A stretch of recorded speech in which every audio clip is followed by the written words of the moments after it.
Oli, oli, gente. Buenas tardes, buenos días, lo que sea que estén teniendo. Espero que se le estén pasando bien. Y bienvenidos a Con Comentarios. Seguimos dándole a la primera parte de el libro del mito de Sísifo. Estamos ya casi al final de la parte de un razonamiento absurdo. Vamos a ver si hoy logramos llegar hasta la siguiente parte, que es el hombre absurdo. La vez pasada nos habíamos quedado hablando mucho sobre un vato que se llama Husserl. Y la verdad es que no recuerdo mucho más de lo que vimos la vez pasada. Para ustedes tal vez haya pasado, no sé cuánto han tardado entre un video y otro. Para mí ha pasado una semana. Entonces, pues vamos a darle, chicos, chicas. Espero que estén muy bien y pues a darle. Uno podría preguntarse en vano la aparente paradoja que lleva el pensamiento de su propia negación por los caminos opuestos de la razón humillada y de la razón triunfante. Del Dios abstracto de Husserl al Dios fulgurante de Kierkegaard no hay mucha distancia. La razón y lo irracional llevan a la misma predicación. La verdad es que el camino importa poco y la voluntad de llegar hasta bien... La verdad es que el camino importa poco y la voluntad de llegar basta para todo. El filósofo abstracto y el filósofo religioso parten de la misma confusión y se apoyan en la misma angustia. Pero lo esencial es explicar. A este respecto, la nostalgia es más fuerte que la ciencia. Es significativo que el pensamiento de la época sea a la vez uno de los más empapados en una filosofía de la no significación del mundo y uno de los más desgarrados en sus conclusiones. No cesa en oscilar entre la extrema racionalización de lo real que lleva a fragmentarla en razones tipos y su extrema irracionalización que lleva a divinizarlo. Pero este divorcio solo es aparente. Se trata de reconciliarse, y en ambos casos el salto basta para ello. Se cree siempre, equivocadamente, que la idea de razón tiene un sentido único.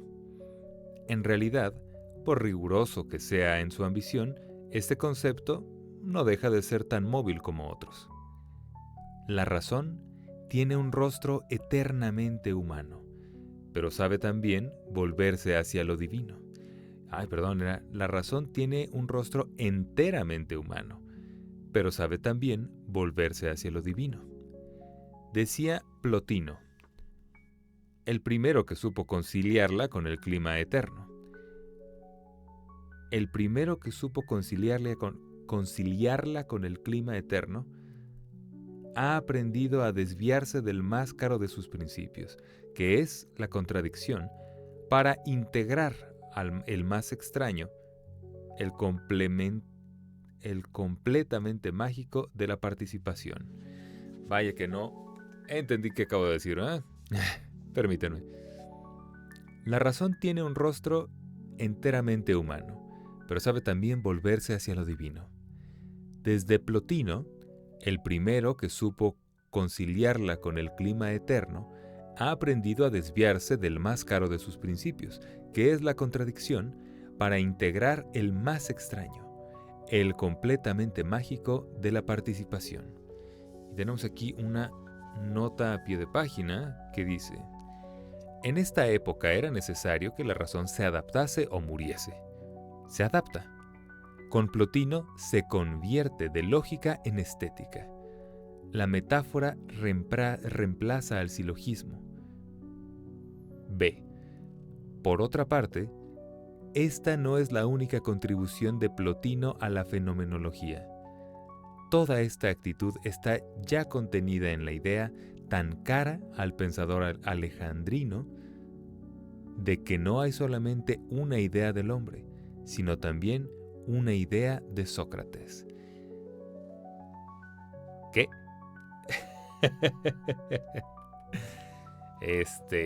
Supongo que necesitaríamos tener un poco de contexto sobre Plotino, que yo desconozco por completo.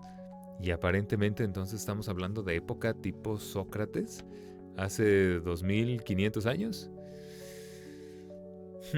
Bueno, gente, si ustedes saben quién es Plotino, por favor no duden en darme algún tipo de luz, porque esto sí yo no sé, desconozco. Pero bueno, regresando a donde estábamos, se trata de un instrumento de pensamiento y no el pensamiento mismo. El pensamiento de un hombre está por encima de su nostalgia. Así como la razón supo aplacar la melancolía plotiniana, así también da a la angustia moderna los medios de calmarse en los decorados familiares de lo eterno.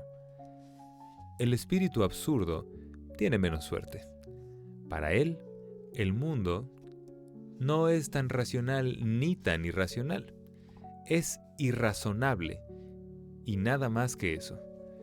En Husserl, la razón termina no teniendo límites.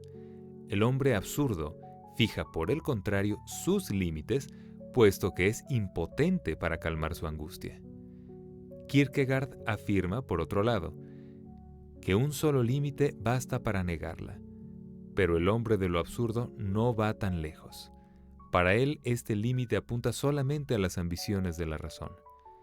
El tema de lo irracional, tal como lo concibe la existencia. El tema de lo irracional, tal como lo conciben los existencialistas, es la razón que se embrolla y se desembrolla negándose. El nombre absurdo es una razón lúcida que comprueba sus límites. El hombre absurdo reconoce sus verdaderas razones al término de este camino difícil. Al comparar su exigencia profunda con lo que se propone entonces, siente de pronto que se va a desviar. En el universo de Husserl, el mundo se aclara y este deseo de familiaridad que existe en el corazón del hombre se hace inútil. En el Apocalipsis de Kierkegaard, ese deseo de claridad tiene que negarse si quiere ser satisfecho. El pecado no consiste tanto en saber, a este respecto todo el mundo es inocente, como en desear saber. Justamente es el único pecado del cual el hombre absurdo puede sentirse culpable e inocente. Se le propone una solución en la que todas las contradicciones pasadas no son ya sino juegos polémicos. Pero las ha sentido así. Hay que conservar su verdad, que consiste en que no quedan satisfechas. No quiere predicación. Mi razonamiento quiere ser fiel a la evidencia que ha despertado. Esta evidencia es lo absurdo. Es este divorcio entre el espíritu que desea y el mundo que decepciona. Mi nostalgia de unidad, el universo disperso y la contradicción que los encadena. Kierkegaard suprime mi nostalgia y Husserl reúne este universo. No es eso lo que esperaba. Se trataba de vivir y de pensar con los desgarramientos de saber si había que aceptar o rechazar.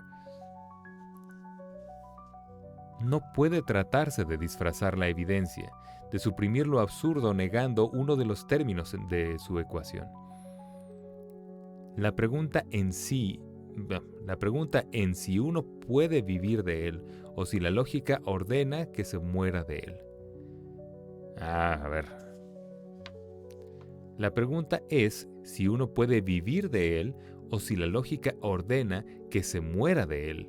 Claro, estamos hablando del suicidio. No me interesa el suicidio filosófico, sino el suicidio a secas.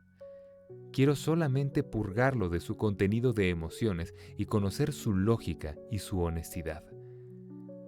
Toda otra posición supone para el espíritu absurdo el escamoteo y el retroceso del espíritu ante lo que pone de manifiesto el espíritu. Husserl dice que obedece al deseo de escapar al hábito inveterado de vivir y de pensar en condiciones de existencia ya muy conocidas y cómodas. Pero el salto final nos restituye en lo eterno y su comodidad. El salto no implica un peligro extremo, como querría Kierkegaard. El peligro está, por el contrario, en el instante sutil que precede al salto. La honestidad consiste en saber mantenerse en ese borde vertiginoso, y lo demás es subterfugio. Sé también que nunca la impotencia ha inspirado acordes tan conmovedores como los de Kierkegaard, pero si la impotencia tiene un lugar en los paisajes indiferentes de la historia, no podría encontrarlo en un razonamiento cuya exigencia se conoce ahora. Uf. ¿Saben? La verdad no estoy seguro qué recoger de todo esto. Creo que tenía mucha más idea la semana pasada y probablemente... es que aquí se acabó un subtema que... Déjenme les digo qué subtema era. Pues era el suicidio filosófico. Trataré de no dejarlos tan a la mitad porque ahorita yo solito dije, ¿qué estoy viendo? ¿Qué estoy leyendo? Esperemos que haya mucha más claridad cuando se acabe de leer, o mejor dicho, este es el capítulo 5, entonces, como tener seguidos el 4 y el 5, para no dejar una semana y entrar totalmente fríos a esto, y que sea más sencillo de entender. Ahora vamos a el último subtema de el razonamiento absurdo, que es la libertad absurda. Esto va a estar bueno. Vamos a ello. Ahora, lo principal está hecho. Tengo algunas pruebas de las que no puedo apartarme. Lo que sé, lo que es seguro y no puedo negar, que no puedo rechazar, eso es lo que cuenta. Puedo negar todo de esta parte de mí mismo que vive en nostalgias inciertas, salvo ese deseo de unidad, esa apetencia de solución, esa exigencia de claridad y de cohesión.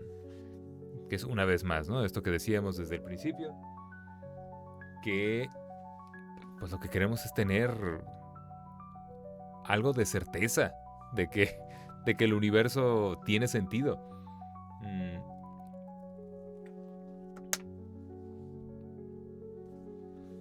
Y es eso lo que le pedimos, ¿no? Es como de, yo solo pido eso.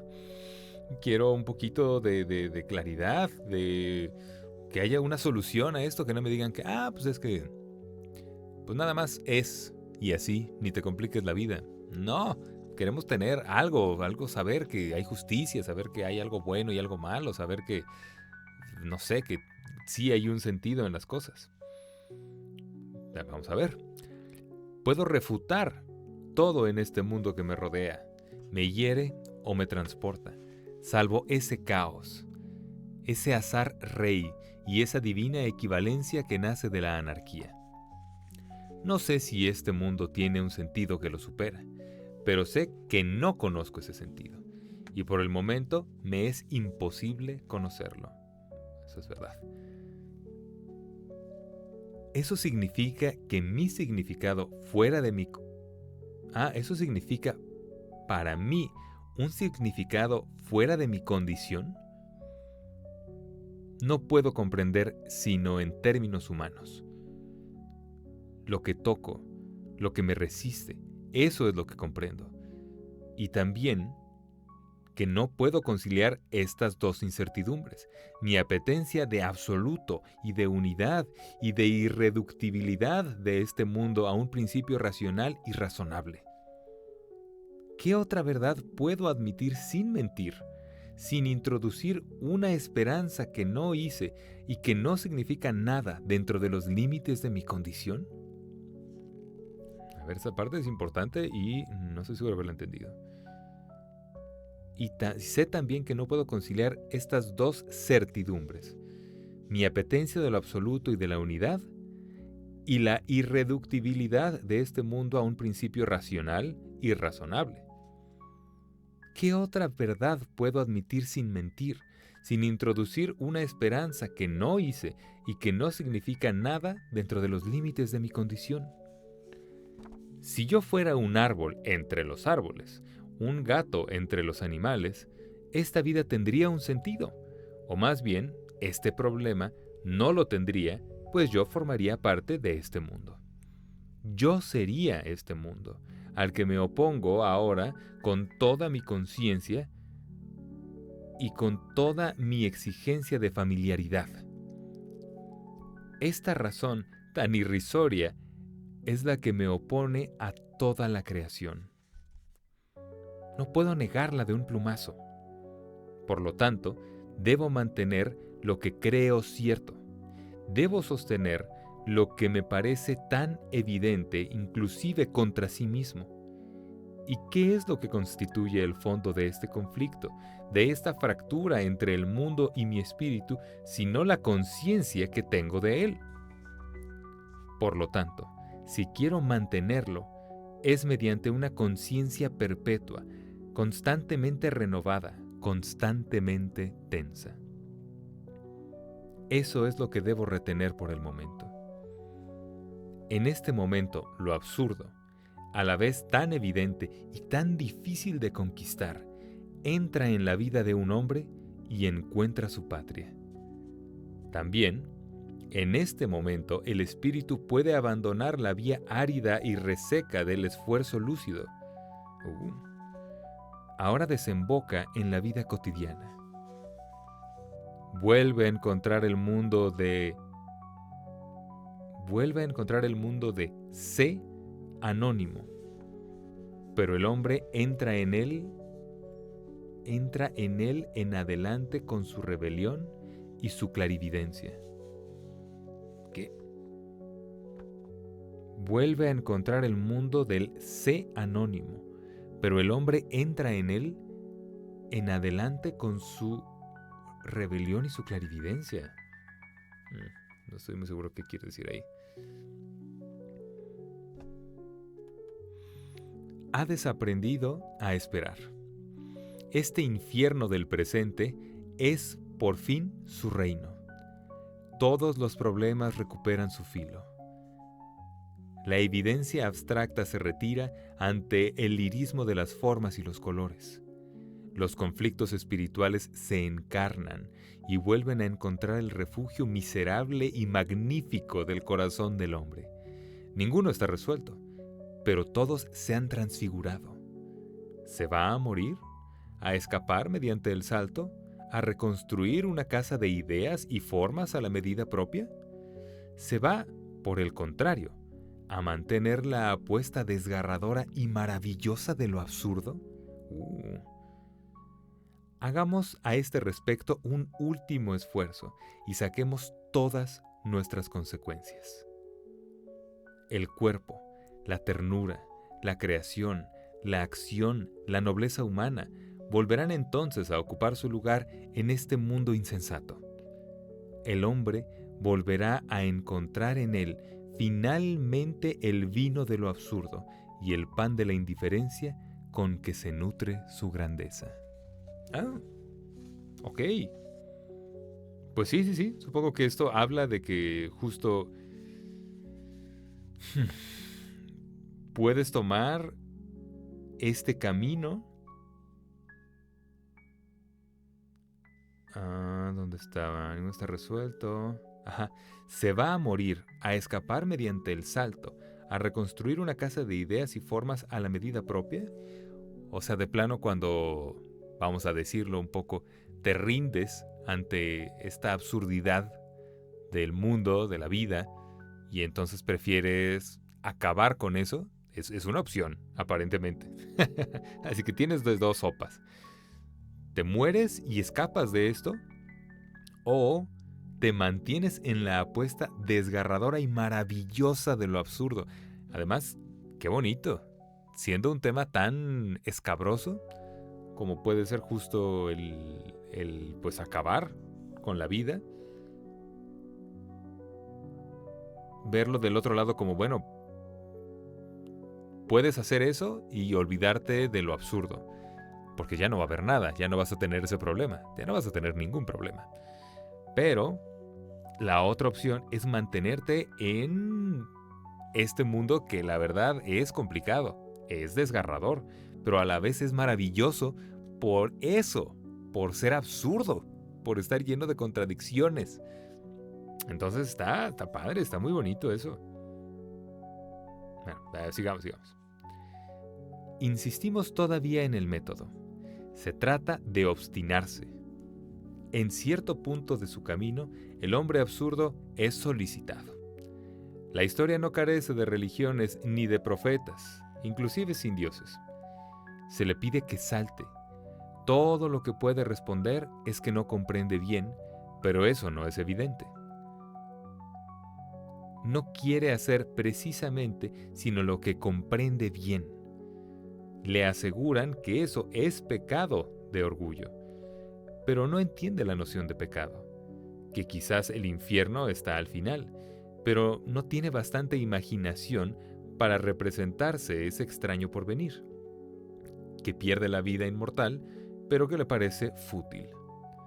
Quisieran hacerle recordar su culpabilidad. Él se siente inocente. Para decir la verdad, solo siente eso, su inocencia irreparable. Ella es la que le permite todo. Así, lo que se exige a sí mismo es vivir solamente con lo que sabe, arreglárselas con lo que es y no hacer que intervenga nada que no sea cierto. Le responden que nada lo es. Cierto, le responden que nada lo es. Pero eso, por lo menos, es una certidumbre. Con ella es con la que tiene que ver. Quiere saber si es posible vivir sin apelación. Ok. Supongo que saberse en un mundo absurdo es tener una certeza, que es que el mundo es absurdo. Entonces, si bien, pues tal vez no es la respuesta que queríamos, no es el haz esto y vas a vivir una buena vida, o haz aquello y vas a ser feliz, o haz esto otro y te vas al cielo. No existe nada de eso. Pero saber que no existe nada de eso es en sí una certeza. Porque entonces ya dejas de buscar esas salidas, vamos a llamarlo así, fáciles, que de fáciles no tienen nada, pero empiezas a vivir bajo tus propios límites impuestos probablemente. O empiezas a vivir la absurdidad, pues sí, desde tus propias condiciones. Ahora sí que aquí ya, ¿quién va a decidir? Si nada tiene sentido, ¿por qué no podría yo decidir mis cosas? Está interesante, y eso habla justo de libertad. Ahora puedo abordar a la noción de suicidio. Ya hemos advertido qué solución podemos darle. En este punto se invierte el problema. Anteriormente se trataba de saber si la vida debía tener un sentido para vivirla. Parece aquí, por el contrario, que se la vivirá tanto mejor si no se tiene sentido. ¡Oh, qué belleza! Anteriormente se trataba de saber si la vida debía tener un sentido para vivirla. Parece aquí, por el contrario, que se la vivirá tanto mejor si no tiene sentido. Belleza. Vivir una experiencia, un destino, es aceptarlo plenamente. Pero no vivimos esta suerte sabiendo que es absurdo, sino se hace todo para mantener ante uno mismo ese absurdo, puesto de manifiesto por la conciencia. A ver, pero no vivimos esta suerte, sabiendo que es absurdo, sino que se hace todo para mantener ante uno mismo ese absurdo puesto de manifiesto por la conciencia. Negar cualquiera de los términos de la oposición de que vive es eludirlo. Abolir la rebelión consciente es eludir el problema. El tema de la revolución permanente se ha trasladado así a la experiencia individual. Vivir es hacer que viva lo absurdo.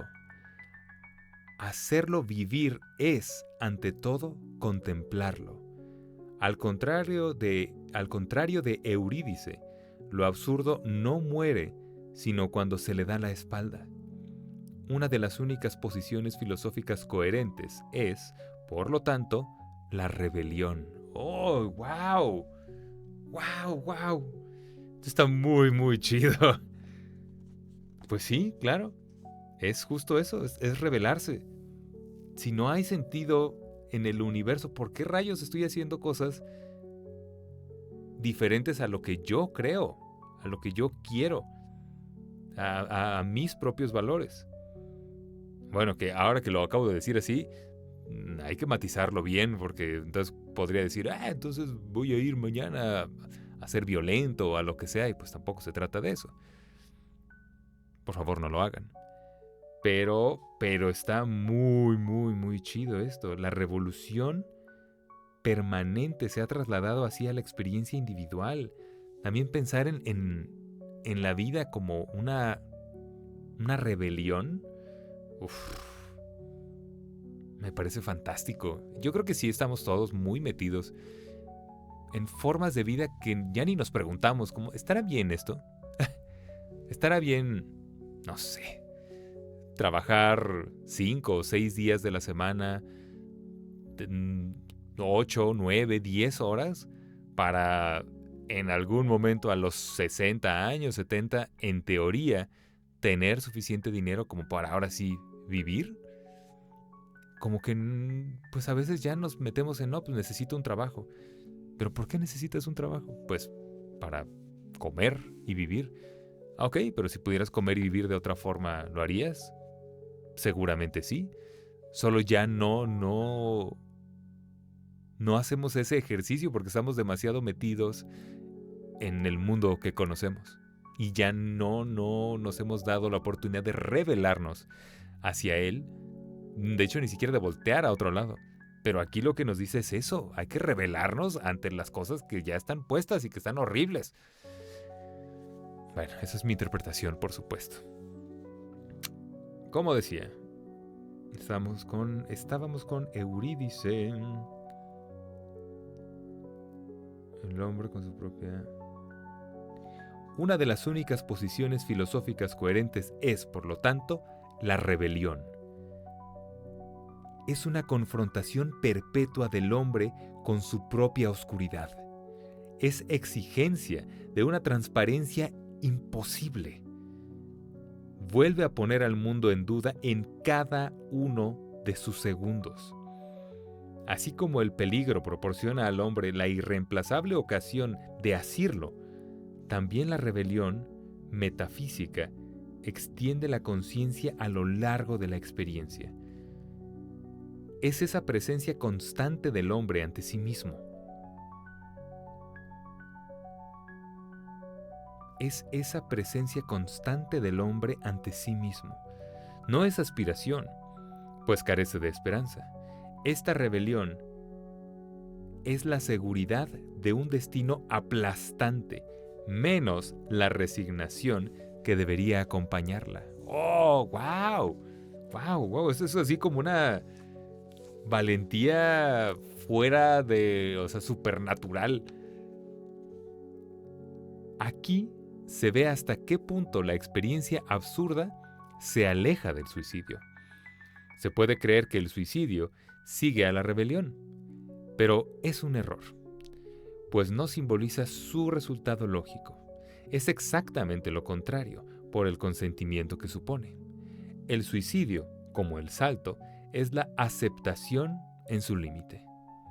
Todo está consumado y el hombre vuelve a entrar en su historia esencial. Discierne su porvenir, su único y terrible porvenir, y se precipita en él. A su manera, el suicidio resuelve lo absurdo, eso ya lo habíamos dicho. Lo arrastra a la misma muerte. Pero yo sé que, para mantenerse, lo absurdo no puede resolverse. Escapa al suicidio en la medida en que al mismo tiempo conciencia y rechazo, escapa al suicidio en la medida en que es al mismo tiempo conciencia y rechazo a la muerte. Es, en la punta extrema del último pensamiento del condenado a muerte, ese cordón de zapato que a pesar de todo divisa a algunos metros el borde mismo de su caída vertiginosa. Lo contrario del suicida, precisamente, es un condenado a muerte. Está interesante eso. Sí, claro, porque a final de cuentas, sí todos nos vamos a morir. No estamos haciendo nada, ninguna rebelión realmente ahí. Es como vamos a adelantar esto porque como el mundo no tiene sentido, pues mejor ya. En cambio es todo lo contrario. Es si sabes que te vas a morir, rebélate. Porque ya la muerte la tienes asegurada. Lo absurdo y la muerte son las cosas que Camus diría es lo único que te puedo asegurar es esto. Rebélate, güey. Muy, muy interesante. Esta rebelión da su precio a la vida. Extendida a lo largo de toda una existencia, le restituye su grandeza. Para un hombre sin anteojos, no hay un espectáculo más bello que el de la inteligencia en lucha con una realidad que la supera. El espectáculo del orgullo humano es inigualable.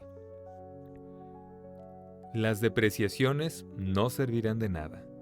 Esta disciplina que el espíritu se dicta a sí mismo, esta voluntad bien armada, este frente a frente, tiene algo de poderoso y de singular. Empobrecer esta realidad, cuya inhumanidad hace la grandeza del hombre, supone empobrecerle a él al mismo tiempo. Comprendo por qué las doctrinas que me explican todo me debilitan al mismo tiempo. Me libran del peso de mi propia vida y sin embargo es necesario que lo lleve yo solo. En esta situación no puedo concebir que una metafísica escéptica pueda aliarse con una moral del renunciamiento. Esto último de la moral del renunciamiento sí no entendí muy bien, la verdad. Estos rechazos, conciencia y rebelión, son lo contrario del renunciamiento. Contrariamente a su vida, todo lo irreductible y apasionado que hay en un corazón humano los anima. Se trata de morir irreconciliado y no de buena gana. El suicidio es un desconocimiento. El hombre absurdo no puede sino agotarlo todo y agotarse. Lo absurdo es su tensión más extrema, la que mantiene constantemente con un esfuerzo solitario, pues sabe que con esa conciencia y esa rebelión al día testimonia su única verdad, que es desafío. Esta es una primera consecuencia. Me encantó una frase aquí. Se trata de morir irreconciliado y no de buena gana. O sea, justo ese deseo de vivir hasta que ya no se pueda. Muy bonito. Si me mantengo en esta posición que implica sacar todas las consecuencias y cualquier cosa que contiene una noción descubierta, me encuentro frente a una segunda paradoja. De acuerdo con este método, no tengo nada que ver con el problema de la libertad metafísica. No me interesa saber si el hombre es libre. No puedo experimentar sino mi propia libertad. Sobre ella no puedo tener nociones generales, sino algunas apreciaciones claras. El problema de la libertad en sí no tiene sentido, pues está ligado de una manera muy distinta al de Dios. Saber si el hombre es libre exige que se sepa si puede tener un amo. el absurdo en particular a este problema viene del hecho de que la noción misma que hace posible el problema de la libertad le quita al mismo tiempo todo su sentido. Porque delante de Dios, más que el problema de la libertad, hay el problema del mal. Se conoce la alternativa. O bien no somos libres y Dios Todopoderoso es responsable del mal, o bien somos libres y responsables, pero Dios no es todopoderoso. Todas las sutilezas de escuela no han añadido ni quitado nada a lo decisivo de esta paradoja. Nomás si había escuchado esa paradoja. Creo que también es de filosofía griega antigua. Creo que es de Epicuro, que decía como este problema de Dios. Es como, pues, ¿qué onda con Dios, no? O no es todopoderoso, o no es benévolo, o no es omnisciente. ¿Cuál era? Según yo eran 3 características. Digo, aquí con 2 cabe perfectamente la paradoja, ¿no? Sí, o no es todopoderoso o no es benévolo. Porque si realmente lo fuera, ¿por qué habría el mal? No, pues es que no, así no funciona. Ok, entonces él no quiere el mal. No, pero pues tampoco lo borra, tampoco lo quita, entonces no es todopoderoso. O entonces sería caprichoso. Eso tendría más que ver con los dioses griegos, que ellos sí hacen cosas raras. Pero bueno.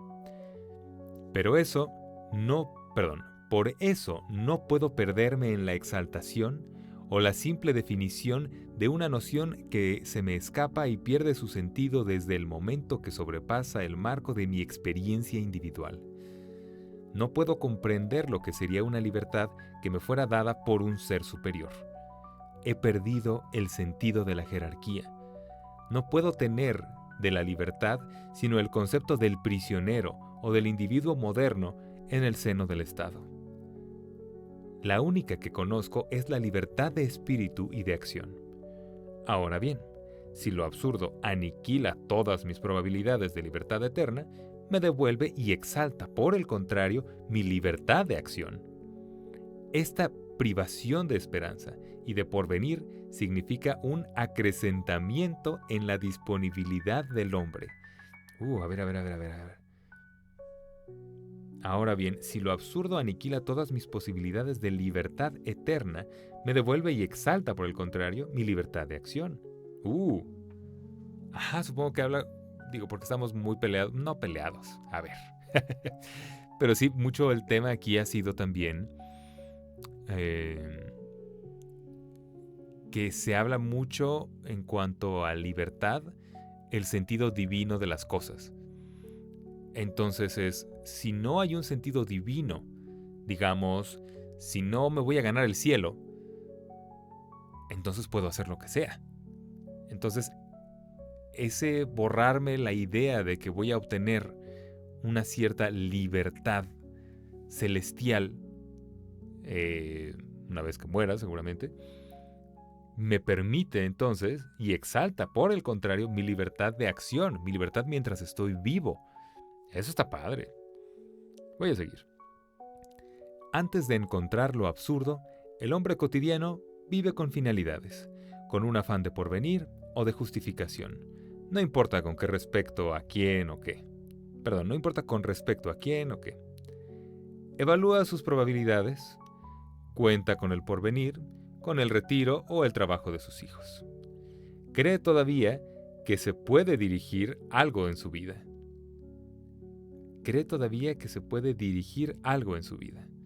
En verdad, obra como si fuera libre, aunque todos los hechos se encarguen de contradecir esta libertad. Pero después de lo absurdo, todo se desquicia. La idea de que existo, mi manera de obrar, como si todo tuviera un sentido, incluso si, llegado el caso, dijera que nada lo tiene, todo esto se haya desmentido de una manera vertiginosa por la absurdidad de una muerte posible. Pensar en el mañana, fijarse una finalidad, tener preferencias, todo ello supone la creencia en la libertad, aunque a veces se asegure que no se la siente. Ah. Pero en ese momento sé muy bien que no existe esa libertad superior. Esa libertad de ser es la única que puede fundamentar en una verdad. Esa libertad de ser que es la única que puede fundamentar una verdad. La muerte aparece como la única realidad. Después de ella, ya no hay nada que hacer. Yo no tengo la libertad de perpetuarme, sino que soy esclavo, y sobre todo esclavo sin esperanza de revolución eterna, sin que pueda recurrir al desprecio. ¿Y quién puede seguir siendo esclavo sin revolución y sin desprecio? ¿Qué libertad en su pleno sentido puede existir sin seguridad de eternidad? Pero al mismo tiempo, el hombre absurdo comprende que hasta entonces está ligado a este postulado de libertad con cuya ilusión vivía. En cierto sentido, eso lo trababa, en medida en que imaginaba una finalidad en su vida. Se supeditaba a las exigencias de un propósito que había de alcanzar y se convertiría en esclavo de su libertad. Ajá, sí. Justo lo que decíamos. O sea, si tenemos estas finalidades como irnos al cielo o lo que sea, estamos eligiendo nuestras cadenas, vamos a llamarlo así. Así, ya no podré obrar sino como el padre de familia, o el ingeniero, o el conductor de pueblos, o el supernumerario de correos, que me dispongo a ser. Creo que puedo elegir ser esto en vez de otra cosa. Lo creo inconscientemente, es cierto, pero sostengo al mismo tiempo que mi postulado, las creencias de quienes me rodean, los prejuicios de mi medio humano. Los otros están tan seguros de ser libres y este buen humor es tan contagioso. Por muy apartado que uno se pueda mantener de todo prejuicio moral o social, se sufre en parte y hasta uno ajusta la vida a los mejores de ellos, pues hay prejuicios buenos y malos. Así, el hombre absurdo comprende que no era realmente libre. Para hablar claramente, en la medida en que espero o me preocupa una verdad que me sea propia, una manera de ser o de crear, en la medida, en fin, en que ordeno mi vida y pruebo con ello que admito que tiene un sentido, me creo unas barreras en las que encierro mi vida. A ver, porque estuvo larguito y creo que la regué. Para hablar claramente, en la medida en que espero o me preocupa una verdad que me sea propia, una manera de ser o de crear, en la medida, en fin, en que ordeno mi vida y pruebo con ello que admito que tiene un sentido, me creo unas barreras entre las que encierro mi vida. Totalmente. Es justo lo que decíamos hace un momento. Si yo creo fervientemente en que si trabajo duro, algún día voy a tener mucho dinero y voy a ser feliz, me estoy encerrando en esa creencia que puede o no ser verdad. Pero yo estoy agarrándome de ella y no me voy a salir. Y pues estoy dándole mi libertad a esa creencia. Voy a seguir. Hago como tantos funcionarios del espíritu y del corazón que solo me inspiran aversión y que no hacen otra cosa. Lo veo bien ahora, que tomarse en serio la libertad del hombre. ¿Qué acabo de decir? Hago como tantos funcionarios del espíritu y del corazón que solo me inspiran aversión y que no hacen otra cosa. Lo veo bien ahora que tomarse en serio la libertad del hombre. Lo absurdo me aclara este punto. No hay mañana. Esta es en adelante la razón de mi libertad profunda. Haré a este respecto dos comparaciones. Ante todo, están los místicos, quienes encuentran una libertad de darse. El abismarse en su Dios, al aceptar sus reglas, se hacen secretamente libres a su vez. En la esclavitud espontáneamente consentida, vuelven a encontrar una independencia profunda. Pero, ¿qué significa esa libertad? Puede decirse, sobre todo, que se sienten libres frente a sí mismos y menos libres que liberados. Del mismo modo, completamente vuelto hacia la muerte, tomada aquí como la absurdidad más evidente, el hombre absurdo se siente desligado de todo lo que no es esa atención apasionada que cristaliza en él. Disfruta de una libertad con respecto a las reglas comunes. Se ve en esto que los temas de partida de la filosofía existencialista conservan todo su valor. La vuelta a la conciencia, la evasión del sueño cotidiano son los primeros pasos de la libertad absurda. La vuelta a la conciencia, la evasión del sueño cotidiano son los primeros pasos de la libertad absurda. ¡Ah, qué belleza! Sí, pues ¿cuántos sueños cotidianos no nos hemos tragado? Sin pensarlo. Pero cuando realmente somos conscientes de que eso es algo que alguien dijo y que puede o no tener razón, puede tener razón para él, pero no tiene por qué tener razón para mí. La verdad es que nada tiene un sentido universal. Entonces ahí empieza la libertad absurda. Pero a lo que se tiende es a la predicción existencial y con ella a ese salto espiritual que en el fondo escapa a la conciencia. De la misma manera, esta es mi segunda comparación, los esclavos de la antigüedad no se pertenecían. Pero conocían esa libertad que consiste en no sentirse responsable. También la muerte tiene manos patricias que aplastan pero liberan.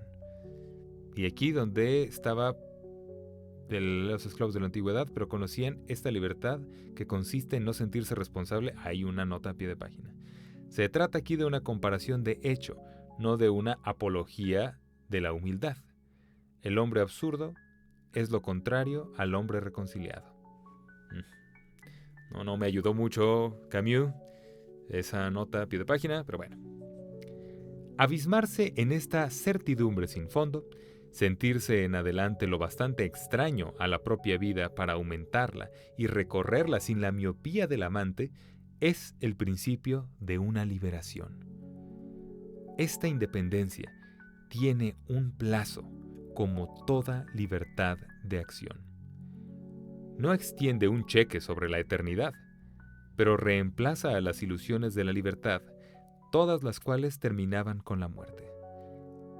¡Qué bonito! No extiende un cheque sobre la eternidad. Saber que vivimos en un universo absurdo, pues no nos va a dar esa reconfortante idea de tú no te apures, papito, te vas a ir al cielo. Pero reemplaza a las ilusiones de la libertad, todas las cuales terminaban con la muerte.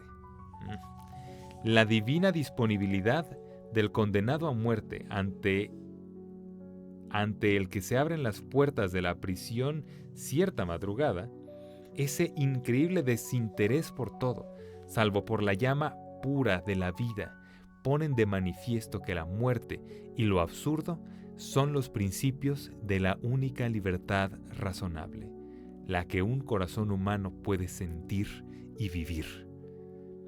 Esta es la segunda consecuencia. El hombre absurdo entrevé así un universo ardiente y helado, transparente y limitado, en el que nada es posible, pero donde todo está dado, y más allá del cual solo están el hundimiento y la nada. Entonces puede decidirse a aceptar la vida en semejante universo y sacar de él sus fuerzas, su negación a esperar y el testimonio obstinado de una vida sin consuelo. Sí, esto es generar, a mi parecer, es como un héroe, un superhombre que ya no tiene cadenas, sino que es lo que quiere ser. Ya nos faltan como 4 páginas. Vamos a seguirla, aunque nos tardemos un poquito más de la hora. Pero ¿qué significa la vida en semejante universo? Por el momento, nada más que la indiferencia por el porvenir y el ansia de agotar todo lo dado. La creencia en el sentido de la vida implica siempre una escala de valores, opciones, nuestras preferencias. La creencia en lo absurdo, de acuerdo con nuestra definición, enseña lo contrario. Pero vale la pena que nos detengamos en esto. Qué bueno, porque no entendí muy bien. Si uno puede vivir sin apelación, es todo lo que me interesa. Si uno puede vivir sin apelación, es todo lo que me interesa. No quiero salir de ese terreno. Se me ha dado este rostro de la vida. ¿Puedo acomodarme a él? Pero frente a esta especial preocupación, la creencia en lo absurdo equivale a reemplazar la calidad de las experiencias por la cantidad. Si me convenzo de que esta vida no tiene otra faz que la de lo absurdo, si siento que todo su equilibrio se debe a la perpetua oposición entre mi rebelión consciente y la oscuridad en que forcejeo, si admito que mi libertad no tiene sentido sino en relación con su destino limitado, entonces debo decir que lo que cuenta no es vivir lo mejor posible, sino vivir lo más posible. ¿Qué se referirá con lo más posible? No tengo por qué preguntarme si esto es vulgar o repugnante, elegante o lamentable. De una vez por todas, los juicios de valor quedan descartados aquí en beneficio de los juicios de hecho. Solo tengo que sacar las conclusiones de lo que puedo ver y no aventurar nada que sea una hipótesis. Si supusiera que vivir así no sería honesto, la verdadera honestidad me ordenaría que fuese deshonesto. Y luego estos me hacen bolas, la verdad. Vivir lo más posible, en su sentido amplio, es una regla de vida que nada significa. Pues, hay que precisarla.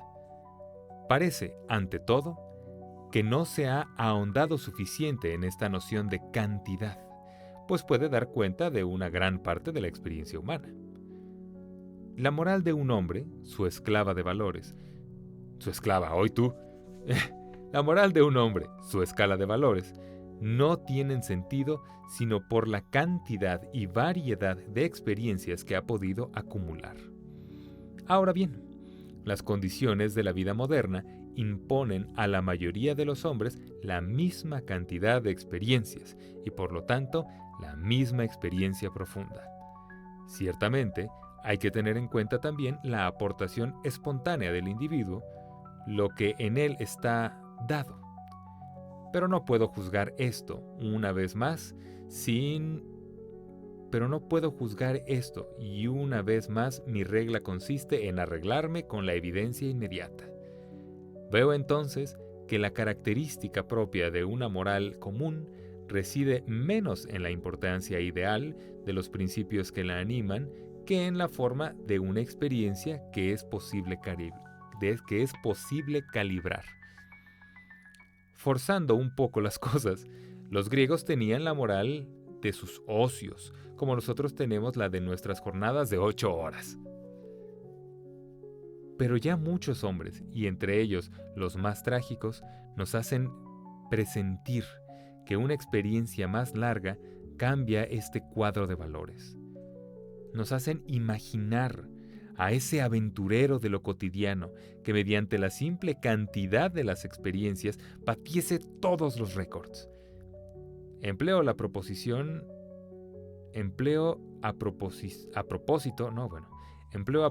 esta expresión deportiva de batir los récords y ganara así su propia moral.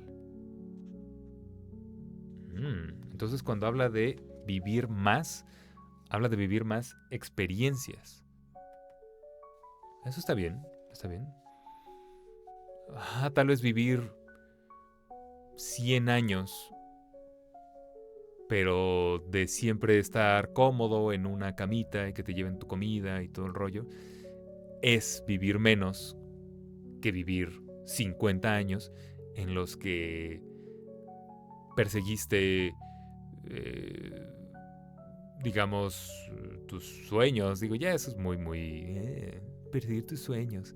O sea, está padre, pero no me refería a eso, sino tuviste experiencias, viviste cosas, estuviste triste, tuviste frío, tuviste calor, subiste, te cansaste, estuviste flaco, gordo. Todo eso es más valioso. Y en teoría con esto tendrías una escala de valores como más calibrada. Ahora, aquí hablaba de ganaría así su propia moral y hay una nota a pie de página. La cantidad origina a veces la calidad. Si he de crecer las últimas puntualizaciones en la teoría científica, toda materia está constituida por centros de energía. Su cantidad más o menos grande hace más o menos singular su especificidad. 1.000.000 de millones de iones y un ion difieren no solo en cantidad, sino también en calidad. Es fácil encontrar la analogía en la experiencia humana. Vamos a seguir. Alejémonos, no obstante, del romanticismo y preguntémonos solamente qué pueden significar esta actitud para un hombre decidido a mantener su apuesta y a observar estrictamente lo que él cree que es la regla del juego. Batir todos los récords es, ante todo y únicamente, estar frente al mundo con la mayor frecuencia posible. ¿Cómo se puede hacer esto sin contradicciones y sin juegos de palabras? Pues, por una parte, lo absurdo enseña que todas las experiencias son indiferentes y por la otra, impulsa a la mayor cantidad de experiencias. Me gusta eso, la mayor cantidad de experiencias, me está encantando esto. ¿Cómo no hacer entonces lo que han hecho tantos de esos hombres de los que hablaba más arriba? Elegir la forma de vida que nos aporte la mayor cantidad posible de esta materia humana. Introducir con ello una escala de valores que por otro lado se pretende rechazar.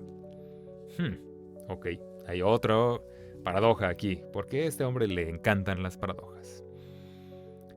Pero sigue siendo lo absurdo y su vida contradictoria lo que nos enseña. Pues el error consiste en pensar que esta cantidad de experiencias depende de las circunstancias de nuestra vida, cuando solo depende de nosotros. A este respecto, hay que ser simplista. A dos hombres que viven el mismo número de años, el mundo les proporciona siempre la misma cantidad de experiencias. A nosotros nos corresponde tener conciencia de ellas, sentir la propia vida, su rebelión, su libertad, y lo más posible es vivir lo más posible. Donde reina la lucidez, donde reina la lucidez, se hace inútil la escala de valores. Seamos todavía más simplistas. Digamos que el único obstáculo, la única pérdida por falta de ganancia, lo constituye la muerte prematura. ¡Wow! Entonces sí estaba hablando también un poco de vivir más en cuanto a ser más longevo. El universo, aquí sugerido, no vive sino por oposición a esa excepción constante que es la muerte. Por eso, ninguna profundidad, ninguna emoción, ninguna pasión, ni ningún sacrificio podrían hacer iguales, a los ojos del hombre absurdo, aunque lo deseara, una vida consciente de 40 años y una lucidez que abarca 60 años. Ok. Si estamos, pues mira, es más o menos lo que mencionaba. Como darte cuenta de la absurdidad te hace ver, en teoría, lo que dice Camus, el universo como es. Pero si lo quieres ver desde todo, desde la perspectiva lúcida y yo me inclino a que está hablando un poco de los preceptos religiosos, probablemente el que vive 42 años con los ojos abiertos ante esta verdad absurda, va a vivir más que quien se tapa un poco los ojos con la lucidez que traen pues un mundo al que ya se le pusieron reglas y un mundo que ya tiene, mira qué bonito está, no te salgas de aquí y vas a vivir bien. No, no, no, no. Aquí, por supuesto, hay otra nota de página, nota a pie de página. La misma reflexión se puede hacer con respecto a una noción tan diferente como la idea de la nada. Esta no añade ni quita nada a lo real.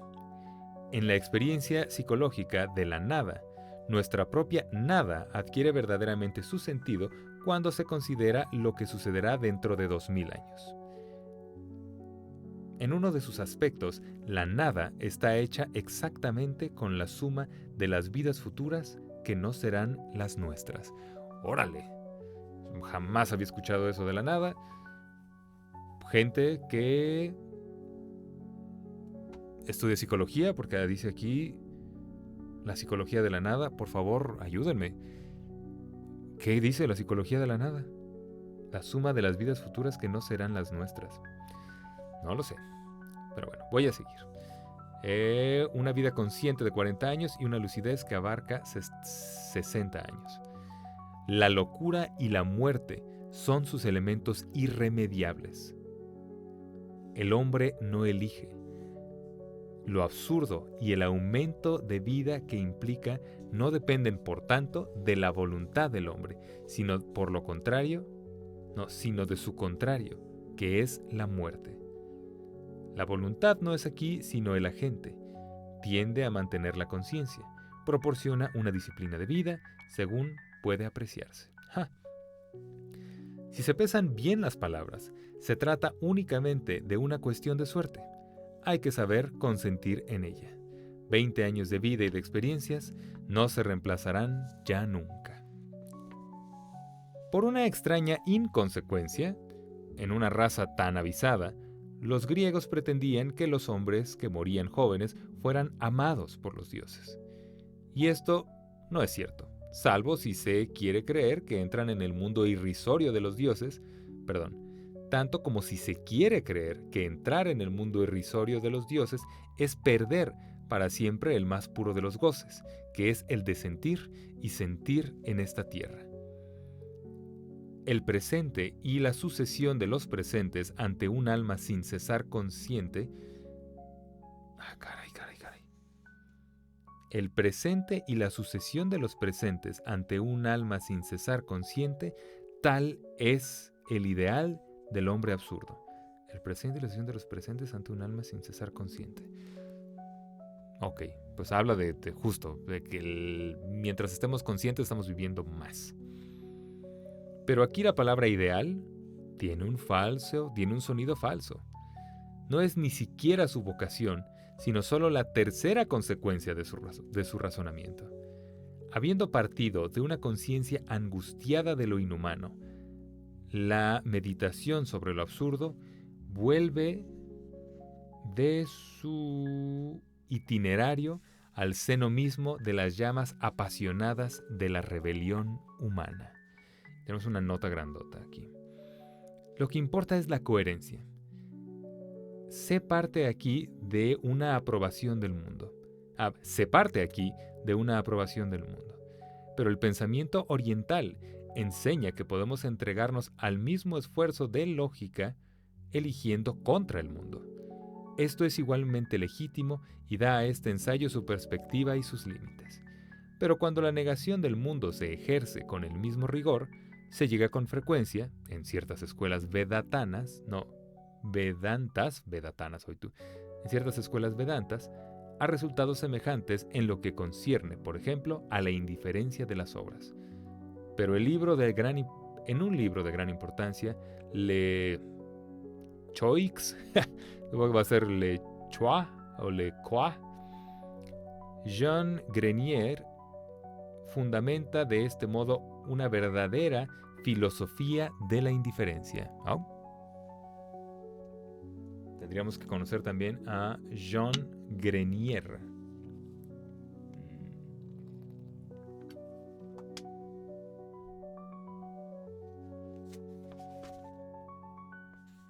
Ok, ya nos falta poquito y vamos a terminar pero que ha tenido grandes momentos, ¿eh? La verdad es que este último cacho Esta parte de la libertad absurda me ha gustado mucho, mucho, mucho, mucho. Por tanto, de lo absurdo se deriva 3 consecuencias que son mi rebelión, mi libertad y mi pasión. Para el único juego de la conciencia, transformo en regla de vida lo que era invitación a la muerte y rechazo el suicidio. Conozco sin duda la sorda resonancia que corre a lo largo de estas jornadas. Pero sobre todo, no es cierto, pero solo tengo que decir que es necesaria. Cuando Nietzsche escribe, parece claramente que lo principal en el cielo y en la tierra es obedecer largo tiempo y en una misma dirección. A la larga resulta de ello algo por lo que vale la pena vivir en esta tierra, como por ejemplo la virtud, el arte, la música, la danza, la razón, el espíritu. Algo se transfigura, algo refinado, loco o divino. Ilustra la regla de una moral de gran porte, pero muestra también el camino del hombre absurdo. Obedecer a la llama es a la vez lo más fácil y lo más difícil. Es bueno, sin embargo, que el hombre, al medirse con la dificultad, se juzgue de vez en cuando. Solo él puede hacerlo. La oración, dice Alain, es cuando llega la noche en el pensamiento, pero es necesario que el espíritu se encuentre con la noche. Contestan los místicos y los existencialistas. Ciertamente, pero no esa noche que nace bajo los ojos cerrados por la sola voluntad del hombre, noche sombría y cerrada que el espíritu suscita para perderse en ella. Si debe encontrarse con la noche, esta debe ser más bien la de la desesperación, que sigue siendo lúcida, noche polar, vigilia del espíritu, de la que surgirá, quizás, esta claridad blanca e intacta que dibuja cada objeto en la luz de la inteligencia. A tal grado, la equivalencia coincide con la comprensión apasionada. Entonces, ni siquiera se trata de juzgar el salto existencial. Vuelve a ocupar su fila en medio del fresco secular de las actitudes humanas. Para el espectador, si es consciente, ese salto sigue siendo absurdo. En la medida en que cree resolver la paradoja, la restituye por completo. A este título es conmovedor. A este título, todo vuelve a su lugar y el mundo absurdo renace en su esplendor y diversidad. Pero es un error detenerse. Difícil conformarse con un solo punto de vista, privarse de la contradicción, la más sutil, quizá, de todas las fuerzas espirituales. Lo anterior define solamente una manera de pensar. Ahora se trata de vivir. ¡Qué manera de terminar este capítulo! Muy bien, este me gustó mucho. Hubo partes, la verdad, que me parecieron muy confusas. En este capítulo 5, vamos a llamarlo así, no tanto, la verdad. Pero recuerdo que en el anterior citaba mucho a este vato Husserl, Kierkegaard y algunos otros 2, creo más, que la verdad a mí sí me hicieron un poquito bolas. Supongo que también ahí me faltaba tener el antecedente bien de estos personajes y de lo que habían dicho. Pero me gustó mucho cómo terminó. Y hablar de la vida justo como eso, como vivir más a través de tener más experiencias, a mí me parece lo más lógico del mundo. Y me parece fantástico, suena padrísimo. Entonces, bien, Camus, creo que hoy nos deja con un gran sabor de boca. Y pues nada, espero que lo hayan disfrutado. Todavía nos falta bastante. Yo creo que vamos como a la mitad. Ajá, vamos en 163 y son 233. Ajá, vamos como 50 páginas y nos faltan como otras 60 más. Entonces, pues nada, espero que les haya gustado. Les deseo un día fantástico, experimenten muchas cosas, porque la verdad es que nos vamos a morir. Si algo nos ha enseñado este largo capítulo, es que las certezas que tenemos es que nada tiene sentido y que nos vamos a morir. Entonces, mientras llega ese día, tengamos experiencias, vivamos cosas increíbles, experimentemos y conforme a eso, generemos nuestras propias reglas y nuestros propios valores y nuestra propia razón para vivir. Uf, perfecto. Muy bien, jóvenes, soy Aldo Ramírez, los dejo. Bye bye.